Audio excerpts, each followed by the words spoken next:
They fired me to save money, so I bought their biggest competitor and sued. Before we begin the story, make sure to subscribe to our channel and never miss more incredible stories every day. The CEO who had security drag me out was now crying across the mediation table, begging for mercy. Marcus's tailored Italian suit hung loosely on his shoulders. His face, usually flushed with the arrogant confidence of a man who viewed employees as disposable spreadsheet rows, was entirely pale. He was trembling. To understand how a tech titan ended up weeping in front of the very guy he casually discarded to save a few pennies on a quarterly report, you have to understand the leverage sitting on the table between us. I am Julian. For 5 years, I was the lead architect of a highly specialized B2B software system that generated tens of millions of dollars in recurring revenue for Marcus's firm. I wasn't just an employee. I was the actual brains behind their flagship product. I built the architecture from the ground up, sacrificing weekends, holidays, and my personal life to ensure the code was absolutely flawless. But in the corporate world, loyalty is often a one-way street paved with false promises. Marcus didn't see a brilliant engineer when he looked at me. He saw a highly compensated line item that he could erase to artificially inflate his end-of-year bonus. What would you do if your life's work was stolen by the man who fired you? Most people would walk away. They would update their resume, lick their wounds, and try to find another corporate machine to feed their talent into. But I couldn't do that. Not after what he took from me. Not after the profound humiliation of being escorted out of a building I practically built with my own hands. The mediation room was completely silent, save for the pathetic sound of Marcus sniffling. He pushed a piece of paper across the polished mahogany table, a settlement offer that would have made me a very wealthy man. "Julian, please," he choked out, pushing the paper closer. "Just sign the NDA. We can make this all go away today." He was trying to buy his way out of federal fraud, just like he bought his way out of every other problem in his privileged life. My lawyer, David, looked at me, his face a completely unreadable mask. He knew exactly what this moment meant to me. He knew the hell I had walked through to orchestrate this exact scenario. I picked up Marcus's settlement offer, stared him directly in his bloodshot eyes, and slowly tore the paper right down the middle. But he didn't know I already held the match that would burn his empire down. Looking back at my tenure at the company, the signs of Marcus's greed were woven into the very fabric of our corporate culture. I spent 5 grueling years building the core infrastructure of our specialized data routing software. I practically lived in my cubicle. I ate cold takeout at my desk while debugging massive network failures, ensuring our enterprise clients never experienced a single second of downtime. My relentless work ethic became the structural foundation of the company's success. While I was burning the midnight oil, Marcus was taking all the credit. He was a slick, charismatic CEO in his 50s who didn't know the first thing about coding, but he knew exactly how to sell my genius to investors. Every quarter, the company broke revenue records. And every quarter, Marcus and his executive cronies awarded themselves massive, unearned bonuses while implementing aggressive cost-cutting measures for the engineering team. "We need to stay lean, Julian," Marcus would say, adjusting his expensive silk tie. "Innovation requires sacrifice." The culture was incredibly toxic. Marcus actively encouraged a high-turnover environment, treating brilliant developers like disposable batteries. When a critical project was finished, the senior developers who built it were often let go and replaced with cheaper, entry-level staff to maintain the profit margins. The ultimate slap in the face came during my 5th annual review. I had just completed a massive overhaul of our legacy systems, saving the company millions in server costs. I walked into Marcus's expansive, glass-walled office expecting the director of engineering promotion I had been promised for 2 years. Instead, Marcus sat behind his massive desk, steepled his fingers, and gave me a condescending smile.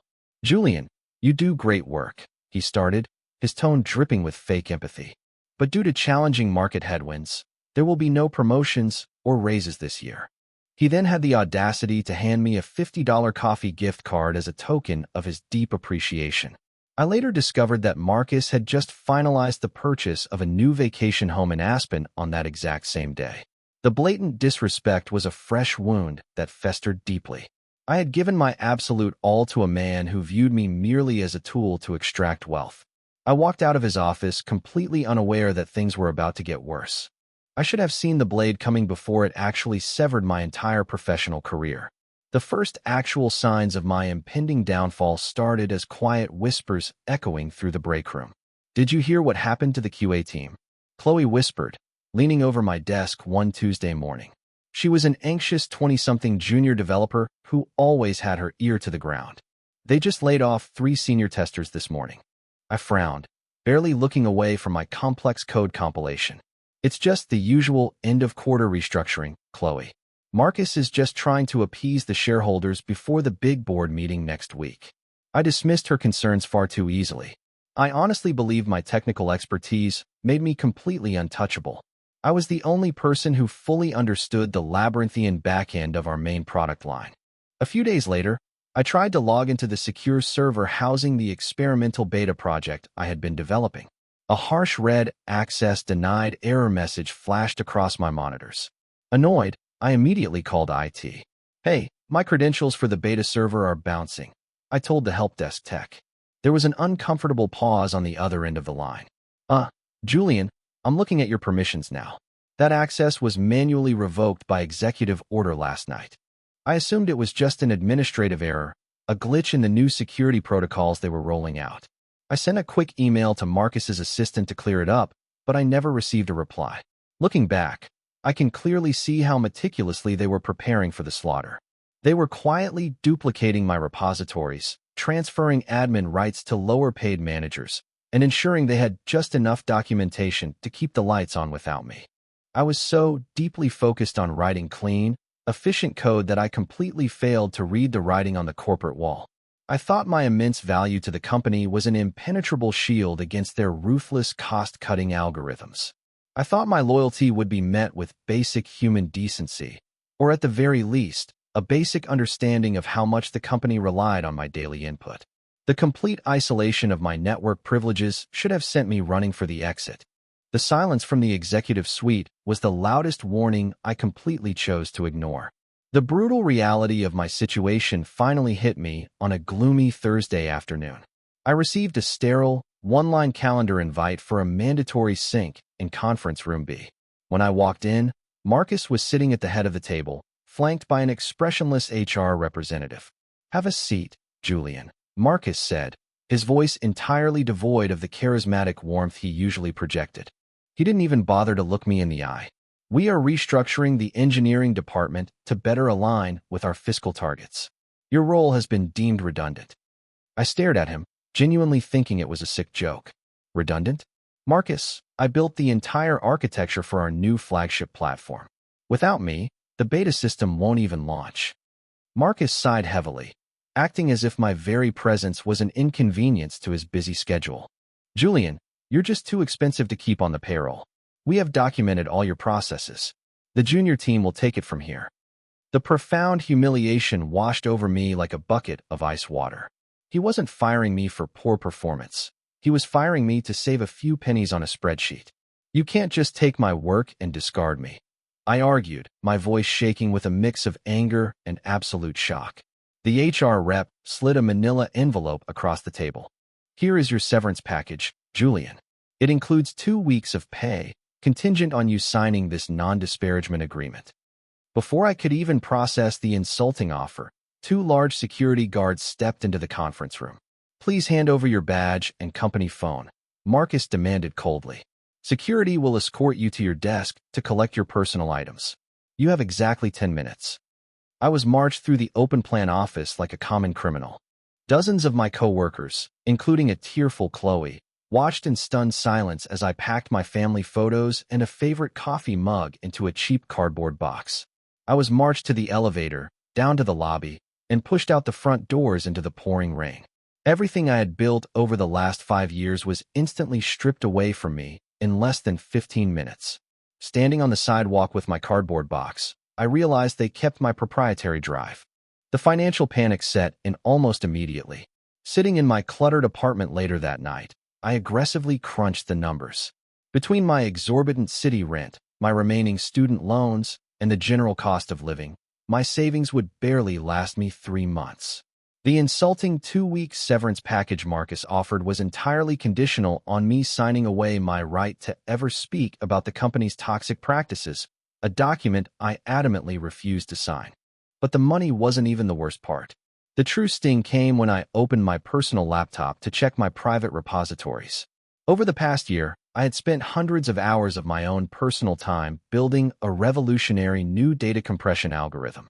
I had foolishly stored a copy on a partitioned sector of my company machine for testing. When I tried to access my remote backups, I found that Marcus's IT team hadn't just locked me out of the corporate network. They had aggressively wiped my connected personal drives and forcefully seized the only existing copy of my proprietary beta software. I furiously dialed lawyer David, a sharp corporate litigator I knew from college. "David, they stole my personal IP." I yelled into the phone, pacing my small living room. "I built that compression algorithm on my own time. It's completely copyrighted under my name." David sighed on the other end.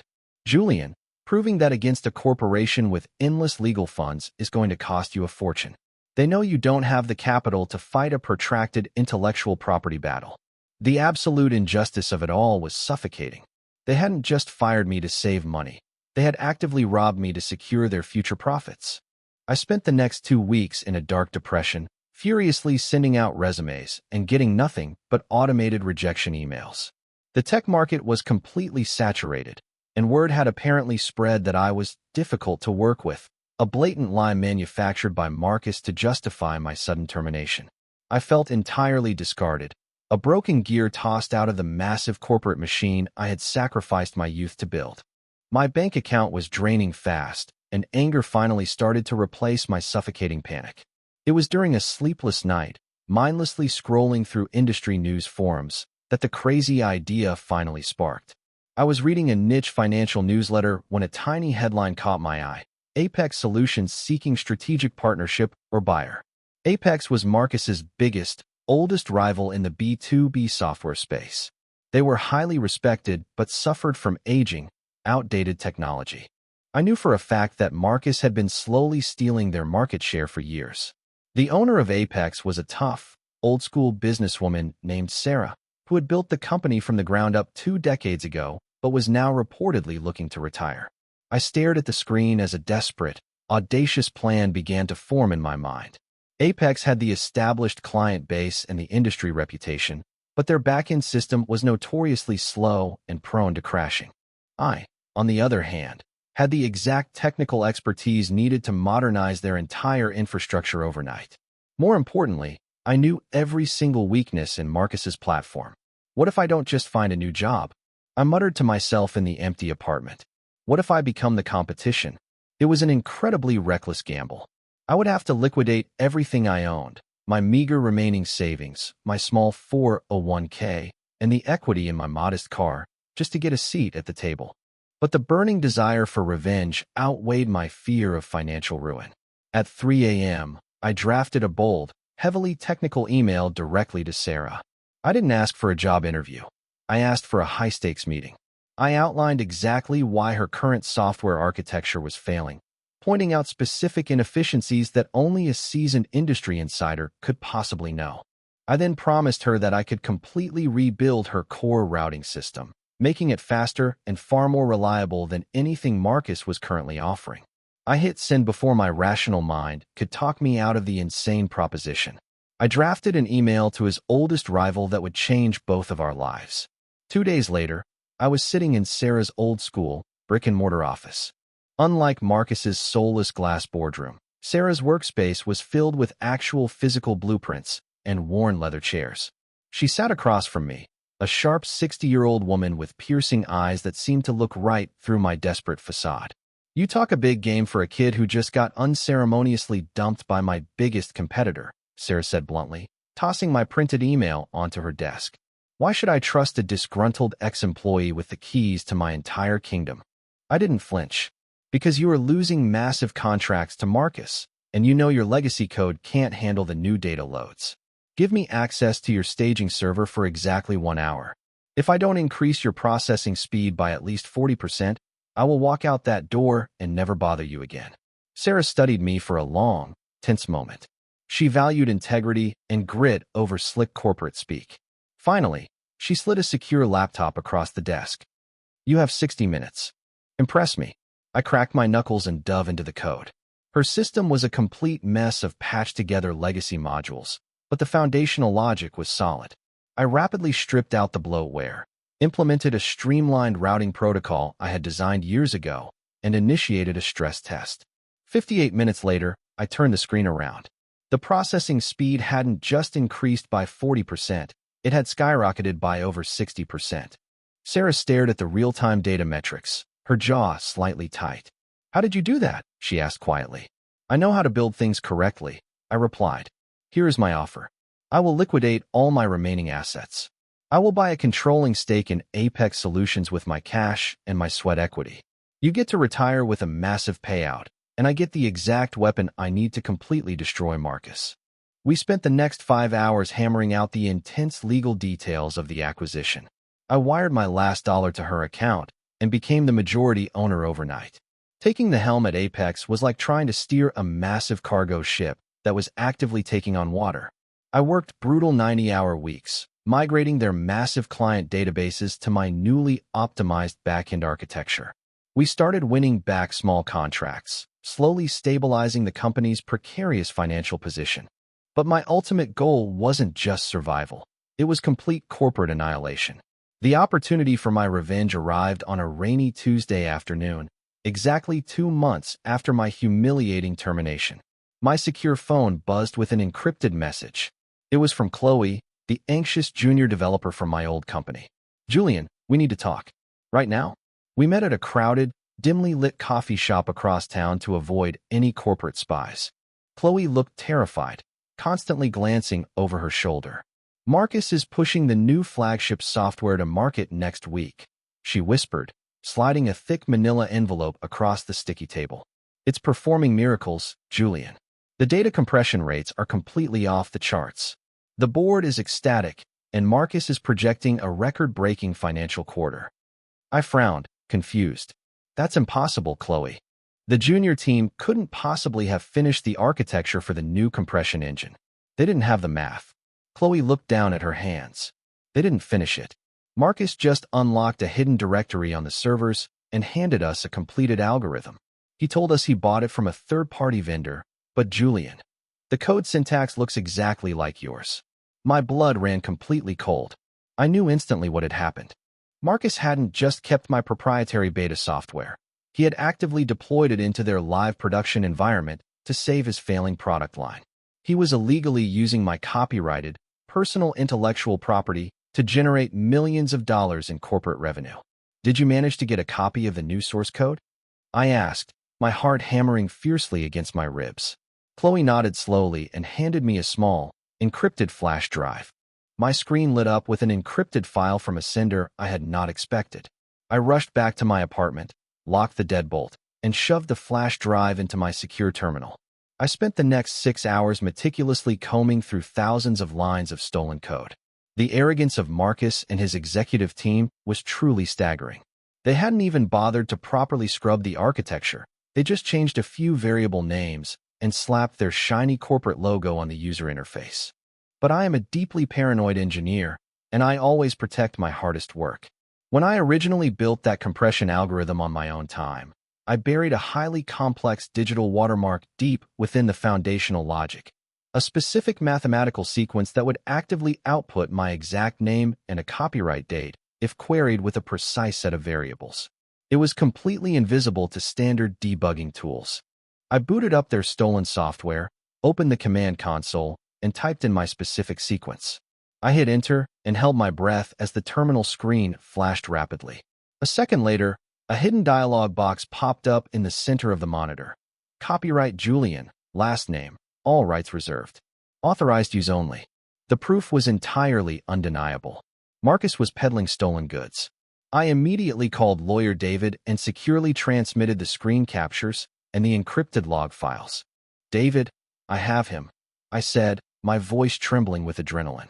He is using my exact proprietary algorithm in their new flagship pitch.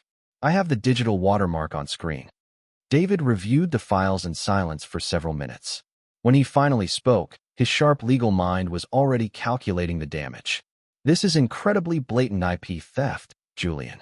We could send a cease and desist letter right now.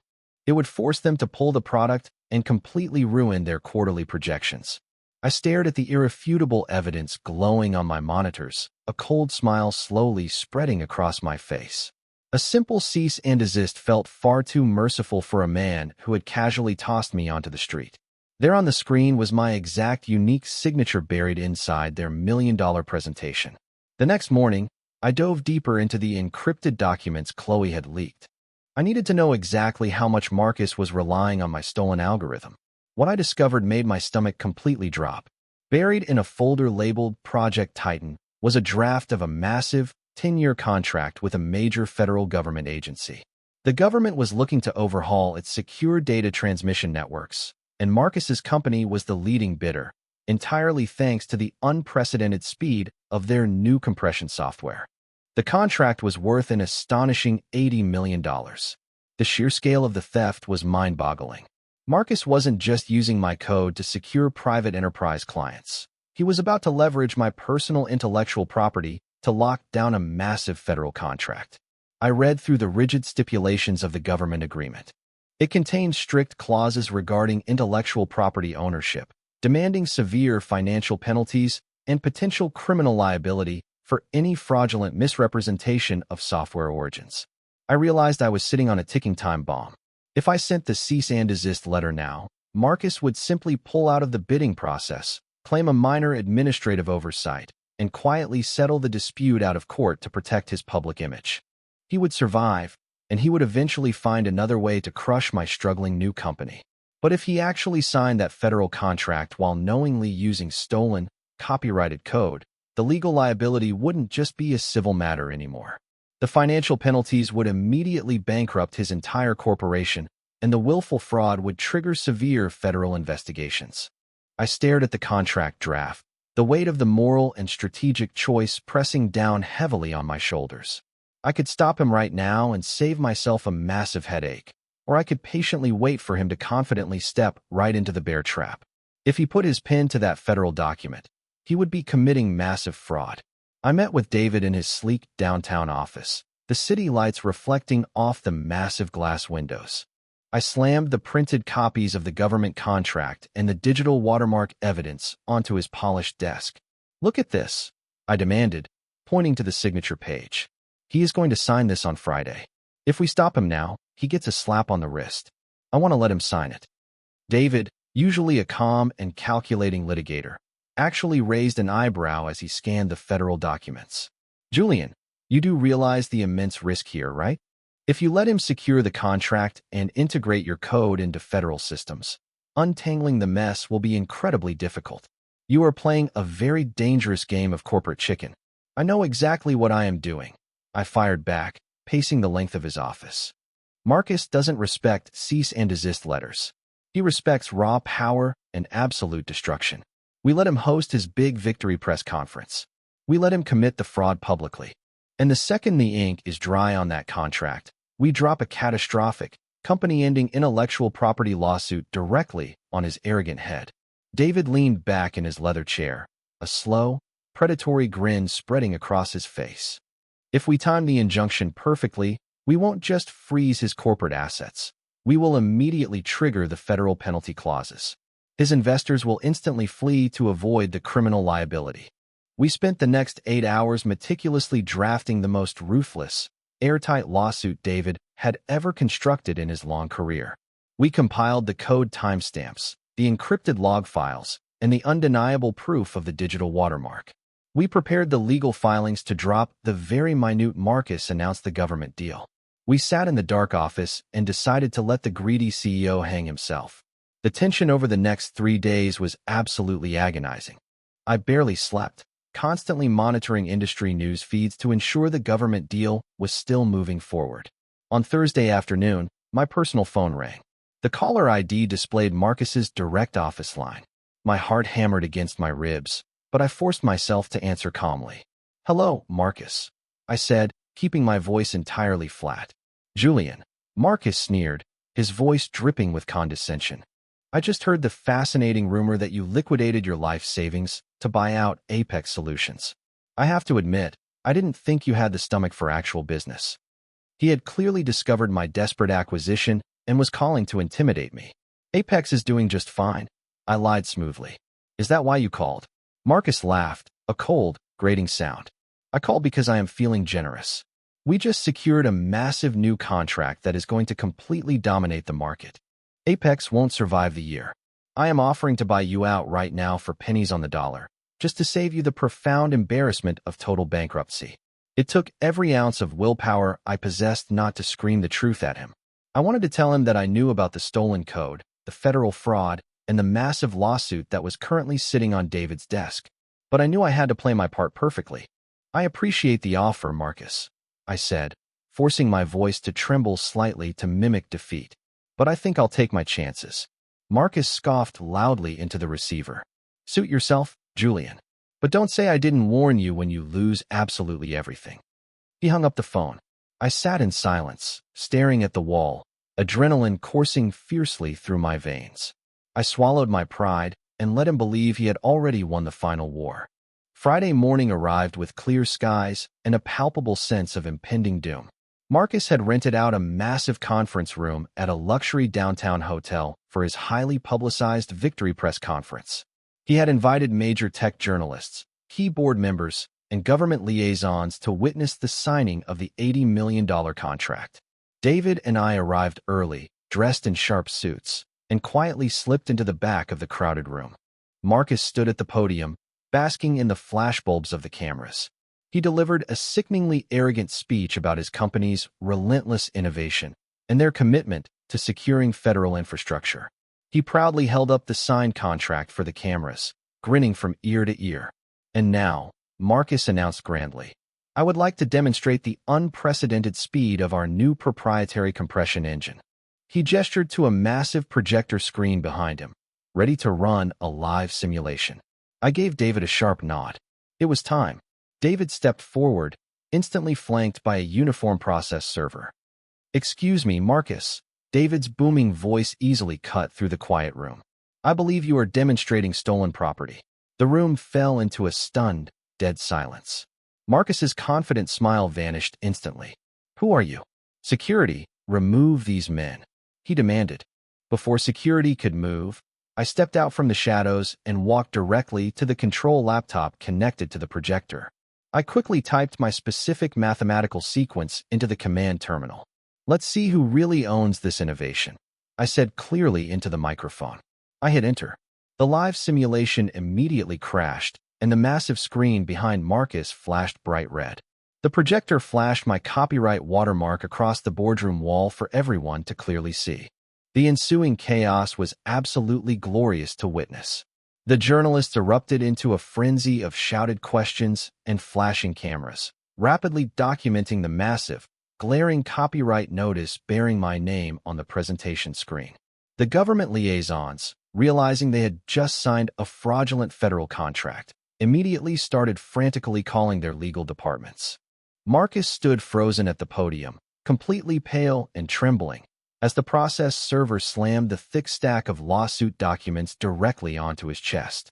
You have been served with a federal intellectual property lawsuit and an immediate injunction freezing all corporate assets, David announced loudly over the ensuing din. Within exactly 1 hour, the news hit the financial wires. The government immediately nullified the $80 million contract, citing gross misrepresentation and willful fraud.